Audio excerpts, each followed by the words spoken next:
أعوذ بالله من الشيطان الرجيم بسم الله الرحمن الرحيم. Il est rare de voir une telle manifestation sur cette place dénommée Silver Spring, située dans le downtown de Washington ou le centre-ville de la capitale fédérale américaine. La communauté mouride est une des rares autorisées à tenir de telles activités religieuses.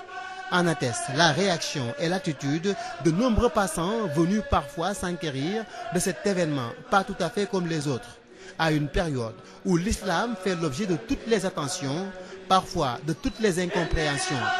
Mais fort heureusement, la communauté mouride de Washington a participé considérablement au changement de comportement des Américains.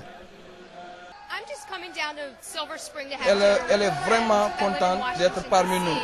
Le fait de voir des choses comme ça, surtout pour quelqu'un qui vient, il était venu dans les parages avec un de ses amis pour manger, prendre son dîner. Après, il s'est arrêté. C'est ce qui montre le caractère de liberté, le caractère de tolérance qu'il y a dans ce conte, dans Silver Spring. I like to say Assalamu alaikum to Yai, Diop and Tuba. And my feeling here is that the mortars have taken the high ground. You cannot imagine what it is like to hear this in the middle of America, right next door to Washington, D.C. People, white, black, all of have stopped because it is so peaceful. It is so calling to coming people to Islam. And so we're able to tell the people about Sheikh Ahmadou Bamba and some of the work. And inshallah, we'll be hearing from them. Chanter les khassaïtes sous la supervision de Serigne Saliou Mbacké, frère de Serigne Mamor Mbacké, ainsi que de plusieurs dignitaires mourides, c'est une manière de répondre que l'islam est une religion de paix et d'ouverture.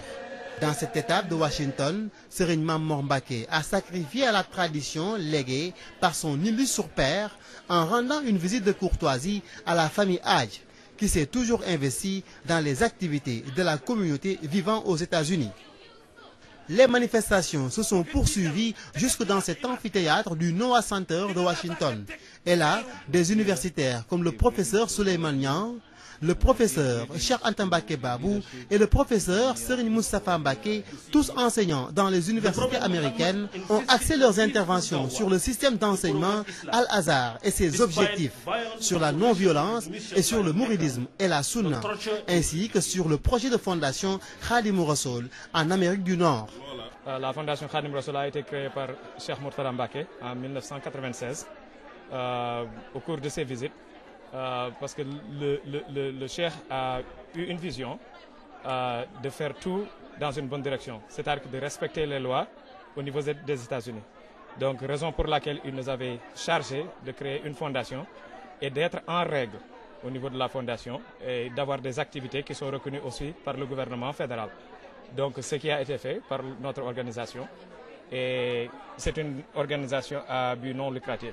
Le maire de Washington a renouvelé la proclamation de la journée Cheikh Ahmadou Bamba de 1996, mais cela n'a pas suffi. Il a instruit 2 de ses collaboratrices à aller traduire le document en français. À noter que c'est la première fois que le document de la proclamation est traduit en français, ce qui démontre l'attachement et l'adhésion qu'il porte à ce jour. Serigne Mamor Mbacké a salué de vive voix ce geste et a adressé les salutations du khalife général des Mourides Serigne Saliou Mbacké. Il a aussi signifié que si le document était écrit seulement en anglais, comme cela a été toujours le cas, il l'aurait salué. Toujours égal à lui-même, Serigne Mamor Mbacké est revenu sur le combat de la non-violence de Cheikh Ahmadou Bamba, basé sur la science et la crainte révérentielle de Dieu.